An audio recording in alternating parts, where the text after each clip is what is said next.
The concerto for violin and strings, entitled Bosphorus by Moonlight, was composed in the spring of 1997, far, far away from Istanbul's Bosphorus, during my senior student years at the University of Edinburgh's Faculty of Music, where I was writing a PhD thesis on the life and works of the Turkish composer Ahmet Adnan Saygun. I had been to Scotland as an 8-year-old boy on a family holiday, driven in a car all the way from Istanbul in 1977, little knowing at the time that I would one day return there to study and fall under the spell of this elegant city, dominated by its magnificent castle, steeped in history and romance. Inspired by the city's natural and architectural beauty, I used to take solitary walks on Sunday afternoons by the water of Leith, where I would stop and admire the lonely statue of Hygeia, the Greek goddess of health, gazing at the passers-by from her 18th century temple on top of St. Bernard's Well. In those years, I was supplementing my meagre student existence by giving Turkish lessons at the university's evening classes, which also included running a course on the history of the city of Istanbul and its art treasures. I was no art historian, but was keen to learn, and remember well, while doing my research, borrowing from the university library the Penguin Book of Turkish Verse, which included English translations of famous Turkish poems. I used to take this paperback volume with me at my walks by the water of Leith, and was particularly struck by several poems, which I already knew, but rediscovered, albeit English, thanks to this anthology. One was a fragment from a long, nostalgic and patriotic poem, Farewell to Haluk, Haluk'un Vedağı, by the Ottoman poet Tevfik Fikret, who had addressed it to his son Haluk when he was leaving for Scotland to study engineering in 1909.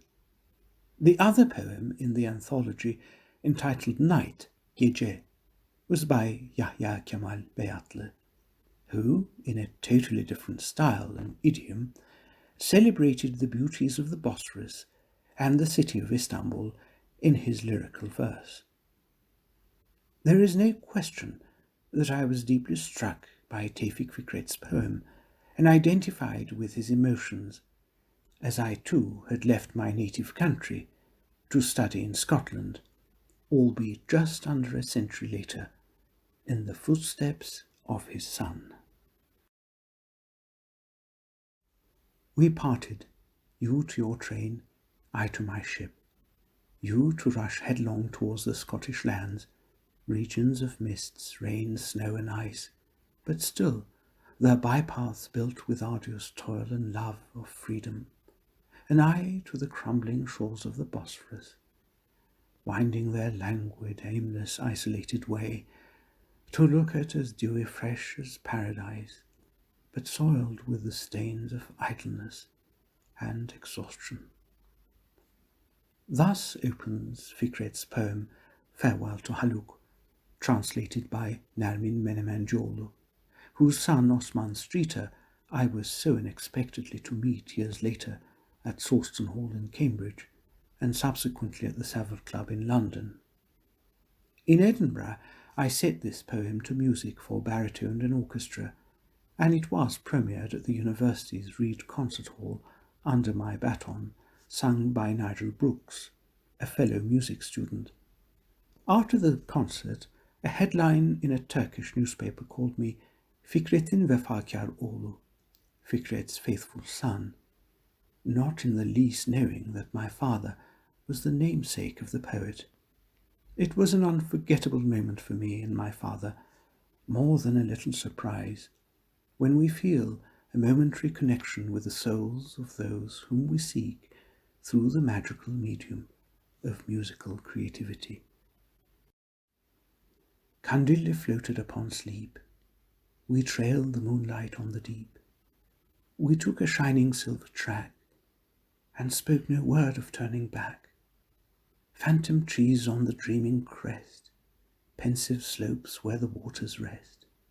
The season's end was such a time, the distant note of a hidden chime. We passed and vanished far away, ere the dream was lost at break of day. In those years, I was living on the top floor of an 18th century tenement building on Frederick Street in Robert Adams' magnificent new town, and immersed in a deep sense of nostalgia and a yearning for the past, with lines such as crumbling shores of the Bosphorus, the distant note of a hidden chime, and we passed and vanished far away, leaping at me from the pages of my anthology.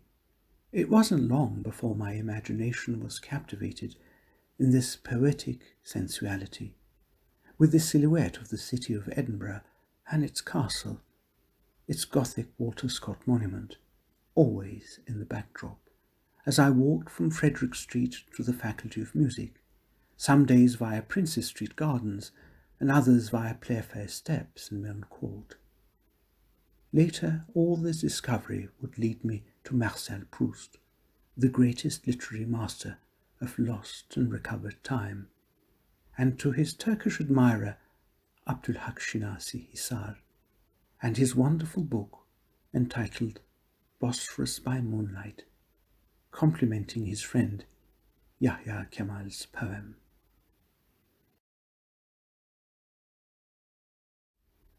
The violin concerto, in 3 movements, was therefore put to paper with these emotions at Frederick Street over 4 days and premiered at the Reed Concert Hall on 10th of May 1997 by the violinist Christina Ball and conductor James Lowe, both students at the Faculty of Music, accompanied by the Edinburgh University String Orchestra, which I had established some years earlier. The title Bosphorus by Moonlight, or Boğaziçi Mehtapları in Turkish, did not appear at that premiere concert, and the work was simply listed as Concerto for Violin and String Orchestra, Opus 4. But I remember well that copies of Yahya Kemal's poem, Night, in English translation, were inserted in programs that evening. In his book Bosphorus by Moonlight, Hisar describes in great detail, in a very evocative language, the old tradition of music-making on the Bosphorus, on a flotilla of rowing boats, on pleasant summer evenings, when the moon was at its fullest and parties lasted until dawn. In reality, far beyond the civilization of Bosphorus lifestyle, Hisar's work at its core reflected the frustrations suffered by the creative artist, who felt lonely and isolated in the modern, realistic and busy world, and constantly felt an uncertain longing for the past, where he believed elegance and style prevailed alongside absolute and perhaps imaginary beauty. His long sentences, full of magnetic and emphatic charm, resonated within me. The moon's frosty dim light, spilling from a silvery glass bowl, compared with the materialistic rays of the sun, becomes the rays of a spiritual world. Contrary to the sunlight, which is the light of activity and reality, the full moon radiates a light of enchantment, sensuality and love, and shapes everything exposed to it in its path in the same magical way, writes Hisar. Complementing Yahya Kemal's poem perfectly, this sentence became the genesis for the slow movement, the Adagio.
Ateş Orga, who was to produce the first commercially available professional recording of the concerto at the Rudolfinum in Prague in the summer of 2003, with the Turkish virtuoso violinist Cihat Aşkın as soloist, was to observe, "Scene, sensation, solitude, this and more lie behind the three movements of the concerto.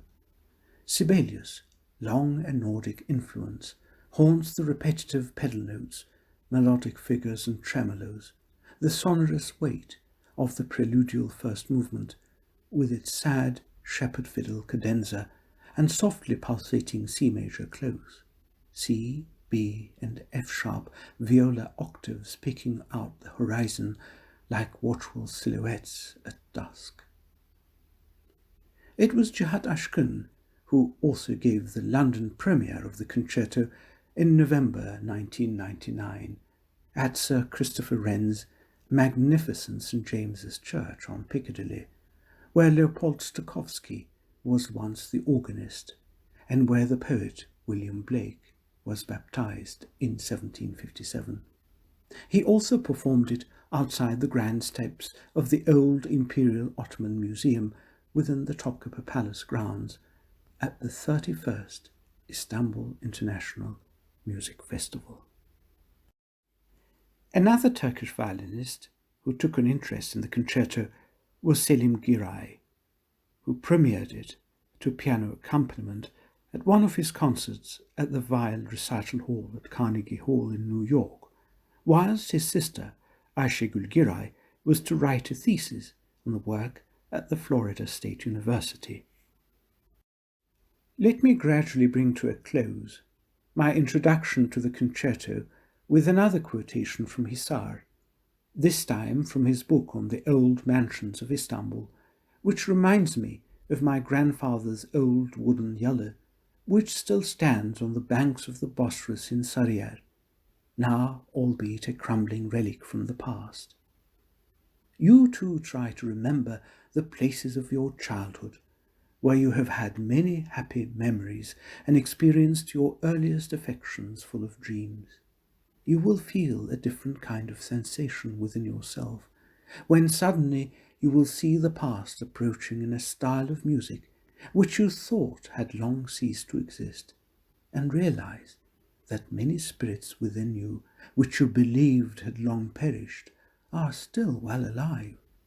And suddenly you will find yourself in a kind of emotional state and a medium of poetry, which I am trying to explain, yet it is impossible to describe.